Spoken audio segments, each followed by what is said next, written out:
L'île fiscale. Où se trouve-t-elle? C'est une petite île située dans la baie de Guanabara, près du centre de Rio de Janeiro. Qu'est-ce qu'on y trouve? Ilha Fiscale est une attraction incontournable pour les amateurs d'histoire, d'architecture et de belles vues sur la baie de Guanabara.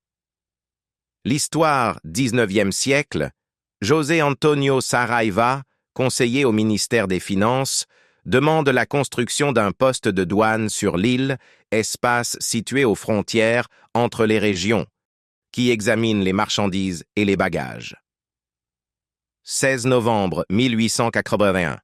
Début de la construction du poste de douane avec l'autorisation du roi Pedro II. 27 avril 1889. Inauguration du bureau de douane. Le bâtiment ressemble à un petit palais et est connu sous le nom de Castellinho. 1890. Début des travaux de pavage de l'île. Un autre bâtiment est construit pour stocker les machines électriques et d'autres services. 1893, pendant la révolte de la marine, le poste de douane de l'île est endommagé à plusieurs reprises. 1913, Ilha Fiscale est échangée contre un autre site pouvant servir de poste de douane. L'île est transférée du ministère des Finances au ministère de la Marine. 1930, Ilha Fiscale est reliée à Ilha da Cobra par une structure en béton, devenant ainsi une seule île. 1990. Le Castellinho est classé par la mairie de Rio de Janeiro. 1998. La marine rend Ilha Fiscale accessible au public. Depuis 2001, le site fait l'objet de travaux de restauration par l'Institut national du patrimoine historique et artistique, IFAN. Actuellement, l'île fait partie d'un groupe d'autres sites historiques et culturels administrés par la Direction du patrimoine historique et de la documentation de la marine, DPHDM. Le saviez-vous? L'empereur Dom Pedro II décida de construire le poste comme un petit château de style gothique provençal, inspiré par les idées de l'architecte français Viollet-le-Duc. Le style gothique provençal était très répandu en Europe au Moyen Âge. Il s'agit de bâtiments aux arcs parfaits, aux tours pointues et aux vitres colorées. Le palais a été conçu par Adolfo José del Vecchio, ingénieur-directeur des travaux du ministère des Finances. Le projet a reçu une médaille d'or à l'exposition de l'Académie impériale des beaux-arts. L'empereur Dom Pedro II, Gaston de Orléans, le comte II et plusieurs autres membres de la famille royale ont assisté à l'inauguration du palais. Ce palais, appelé Castellinho, est devenu célèbre pour avoir accueilli la plus grande fête de l'Empire brésilien en 1889.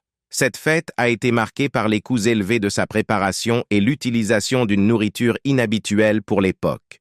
Hommes et femmes affluaient dans les magasins de Rio de Janeiro pour acheter des vêtements et se préparer au bal. La fête est devenue le dernier grand bal de l'Empire, organisé quelques jours avant la proclamation de la République en 1889. Caractéristiques architecturales du Castellinho. Il était considéré comme l'un des bâtiments les plus élégants de Rio de Janeiro, avec des vitres colorées représentant la famille impériale brésilienne. Le Castellinho ressemble à un bâtiment médiéval. Le balcon du deuxième étage donne sur la baie de Guanabara et le plancher en bois forme une rose des vents. Un dessin qui indique les points de repère tels que le nord, le sud, l'est et l'ouest. Le bâtiment possède une horloge allemande dans sa tour, dont les 4 côtés sont éclairés à l'intérieur pour les observations nocturnes. Comment s'y rendre? Rendez-vous à l'endroit où l'on vend et embarque les billets pour l'île, Espaço Cultural da Marinha, ECM, qui se trouve sur Orla Conde, entre Largo da Candelaria et Praça 15. Remarque, les billets peuvent également être achetés en ligne. L'accès à Ilha Fiscale se fait en bateau ou en minibus et dure 20 minutes. La visite dure en moyenne 2 heures, y compris le trajet aller-retour. Pour plus d'informations, veuillez contacter Espaço Cultural da Marinha. Accessibilité de l'île. L'île fiscale conserve son architecture originale et les espaces sont accessibles par des marches. Il n'y a pas d'ascenseur. Le transport en bateau peut nécessiter un effort physique pour garder l'équilibre dans le bateau.